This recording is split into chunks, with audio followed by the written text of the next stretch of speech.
Kirkmeyer, and today I'll be presenting ulcerative colitis. So here's just a basic overview of what I will be talking about today. So just a basic definition of what ulcerative colitis is, causes, risk factors, physical findings, types of ulcerative colitis, incidences, diagnostic tests, pharmacological treatment, as well as nutritional treatment, surgeries, and nursing interventions.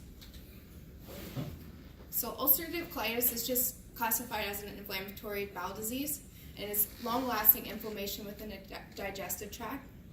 So I'd rather just say UC instead of ulcerative colitis all the time. So it has tiny open sores and ulcers within the intestines, and it causes mucus and pus within the digestive tract. So the innermost lining of the large intestine is the most affected, so that's going to be the colon and the rectum.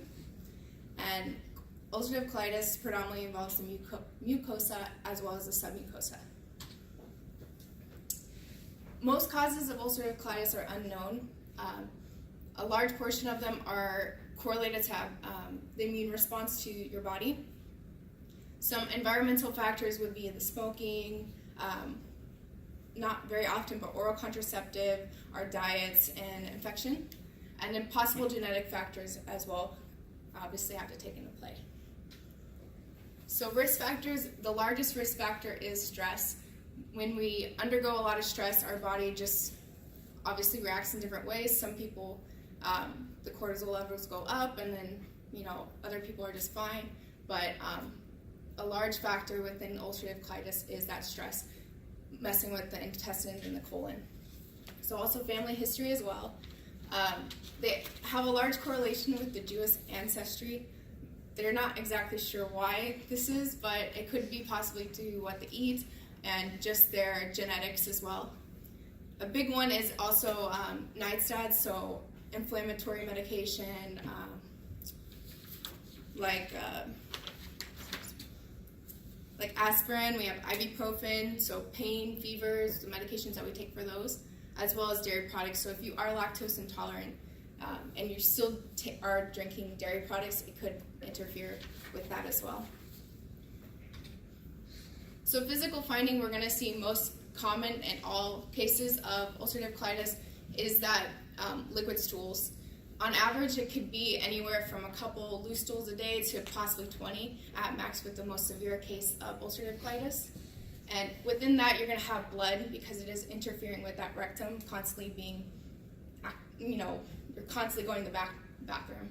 So you're going to have blood as well as that pus from the ulcers and the sores within the intestines.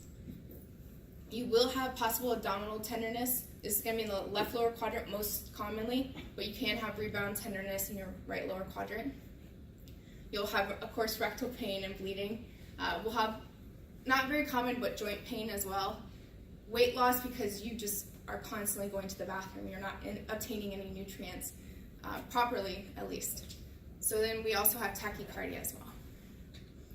So this is just an overview of different types of ulcerative colitis. I'm not going to go into each one, but the first one is the less severe one, so it's just affecting the rectum. So you'll have less signs and symptoms for this one. You'll have, of course, loose stools, but it won't be as severe as the one on the bottom right that's going to affect most of your colon.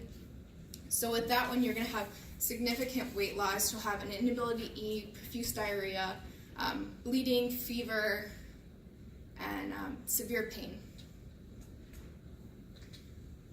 So this actually occurs more in women than in men, about 30% more, and as well as in white individuals, Caucasian, more than black and Mexican. And about 10 to 12 cases out of 100,000. So this isn't a very common diagnosis. And it peaks between 15 and 35, and then again at 55 and 65. These are just the peak ages. It doesn't mean that someone in their 40s can't get it, because they can. It's just, it's more commonly seen in those types of individuals with that age group. So we're going to have a few diagnostic tests that you can do. The barium enema, so similar to the barium swallow, they do it the opposite way. So we'll do that still with the small tube at the rectum, and we'll put the barium in the intestine to see where exactly you fall under the category of ulcerative colitis. So they're just trying to see because obviously asking about physical pain, everyone's going to be in pain with ulcerative colitis, but we're just trying to see where exactly it ends to get the proper treatment. So you can also get a colonoscopy, a CT scan for the abdomen and pelvis, but the thrombin time is very important because you are at an increased risk of getting thromboembolism. So that's an obstruction of a blood vessel that can cause a clot and dislocate to other places within the body. So we have a few pharmacological treatments: sedatives, antidiarrheal medication to help with the inflammatory bowels, like loperamide and diphenxylate.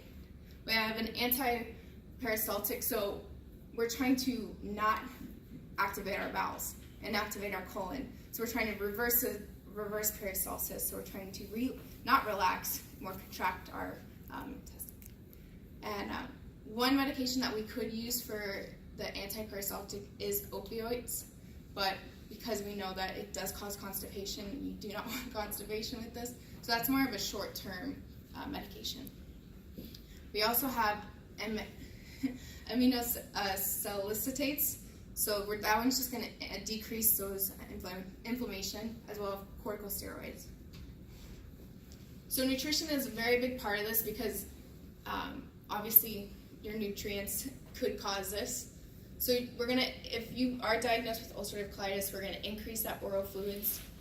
We're going to have low residue fiber meals, high protein and high calorie meals, as well as, because you are at increased risk of anemia, we're going to give supplemental vitamins with iron. So this is just a basic diagram of what to include and what to avoid. So nuts, fruits, raw fruits as well, popcorn, spicy foods, caffeine are those to avoid. So with that one, you also want to steam, braise, and simmer your food instead to keep all that nutrients in instead of grilling as well. Complications, the most major one I believe is the toxic megacolon. So that's when that inflammation occurs and very dilated colon accompanied by abdominal distension, bloating, and sometimes severe abdominal pain and even shock at most points. Perforation, bleeding, increased risk of osteofractures as well. Surgery includes an ileostomy and a colon. This is going to be the most severe, so that last one where it affects most of the colon. So you can get a subtotal colectomy, which is the partial removal of the colon, or a total removal of the colon. And then an ileostomy is just that ileum diverted to a certain area to open for that nutrients. Nursing interventions include emotional support. These people are going to be very embarrassed because they're constantly going to the bathroom. So then you'll have bathroom access, then you'll be close to a bathroom, allow them that time. With going to the bathroom constantly, we're going to have to take care of our skin. So you will have to have that good skin care because you don't want that skin breakdown.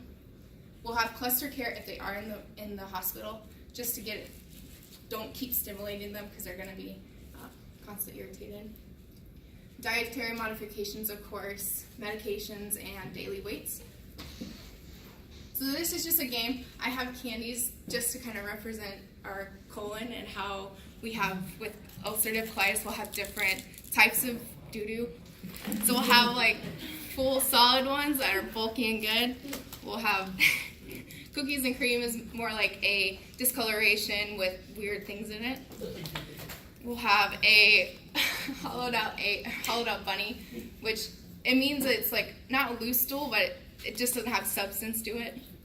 And then we'll have assorted, so we might have big bulky ones or we might have little small ones. And I got mini eggs because you'll have mini episodes. Okay, so what layers of the colon are involved in ulcerative colitis? Submucosa and the mucosa. Yeah.